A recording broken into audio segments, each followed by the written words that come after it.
আসসালামু আলাইকুম ওরহমতুল্লাহি ওবরকাতুহু। আজকে আলোচনা করব লজ্জাস্থানের হেফাজত করা। ইহা দুই উপায় হইতে পারে। নাম্বার 1, লজ্জাস্থান অবৈধ স্থানে ব্যবহার না করা, অর্থাৎ জিনা থেকে সম্পূর্ণরূপে বাঁচিয়া থাকা। 2 নম্বর হলো স্বীয় শরীরের হেফাজত করা, যাহাতে ইহার উপর কাহারও দৃষ্টি না পড়ে।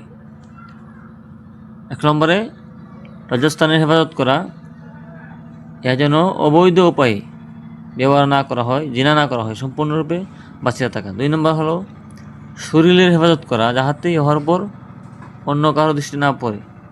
কেননা সতর দেখা এবং দেখানো উভয় কাজ হারাম। সতর যে দেখায় এবং যে দেখে উভয়ের উপর আল্লাহর লানত, নাউজুবিল্লাহ।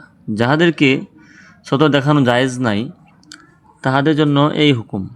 কিন্তু স্বামী স্ত্রী হুকুম এরূপ নহে, কারণ তারা পরস্পরের সতর দেখিতে পারে। এখন আলোচনা করব সতর কতটুকু, পুরুষের কতটুকু এবং মহিলা কতটুকু।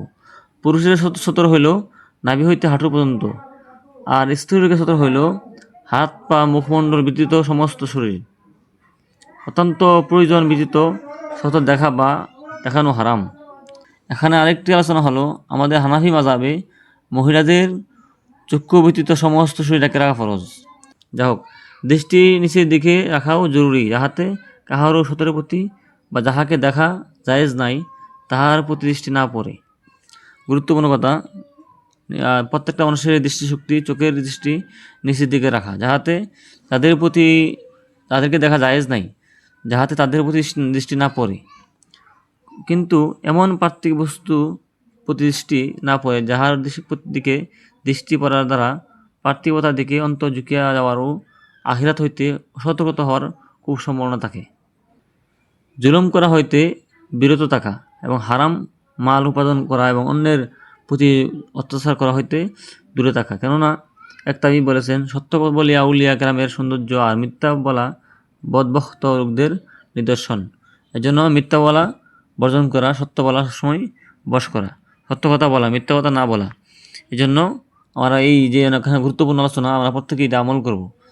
আল্লাহ রাব্বুল আলামিন আমাদের সবাইকে এই আজকের এই আলোচনা আমল করার তৌফিক দান করুক, আমিন। আসসালামু আলাইকুম ওয়া রাহমাতুল্লাহি ওয়া বারাকাতুহু।